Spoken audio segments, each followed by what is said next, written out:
Stop. Stop. Stop. Stop. Stop. Moving out was a complete disaster. Not one of those fake ones like turning 21 or buying your first car or house. I wanted to move out for uni, but I don't keep a good memory from it. Just looking for a place to live is hard. Shit's either expensive and viable, or it's cheap and the building's in bad shape. Best case scenario, you find an in-between, but the neighborhood is pure nightmare fuel. And in my case, the neighborhood was in fact a nightmare. But we'll get to it later. So first things first, when you get an apartment, you first decide if you want to move in with someone you know, or take a leap of faith and join a stranger's life. This stranger may or may not be a total douche, he may be filthy, a drug addict, a criminal. The list goes on, but you could hit the jackpot and get someone normal. And in my case, I wasn't ready to gamble my private life away and I went in solo. So after looking for unaffordable apartments for a month, my parents found a respectable one. And it was basically the basement of a home. I would have 2 other neighbors.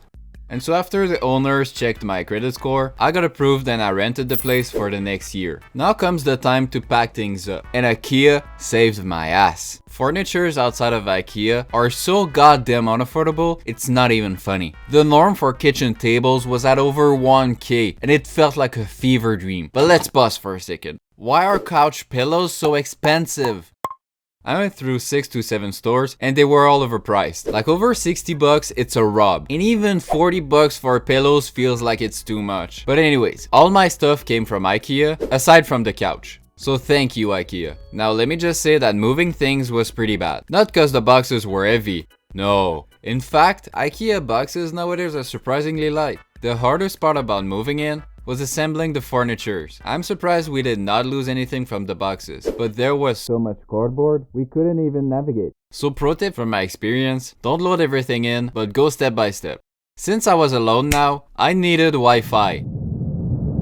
And a world without Wi-Fi is hell. Luckily, I had Wi-Fi 3 days after moving in. And as for electricity, second pro tip from me, if you don't want the government to shut your block down, pay your bills. Remember when I talked about neighborhood? I noticed it when I moved in, but the house I lived in was 3 minutes away by car from a homeless shelter.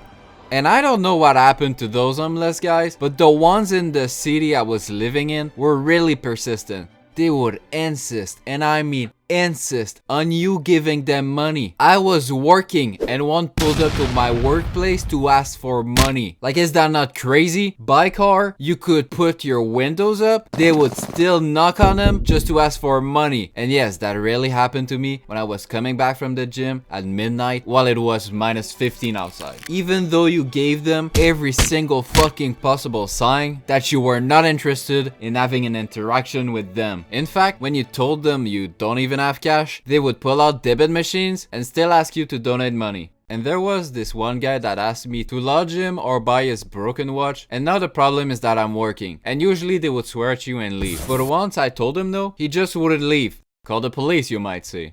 Well, we did. But they practically do not exist in this city. Let me explain with another story. But just before that, please like the video since it really helps the channel. And go follow my Instagram. I'll shout out one of you guys that follows in the next video. Anyways, here in Canada, winter is harsh.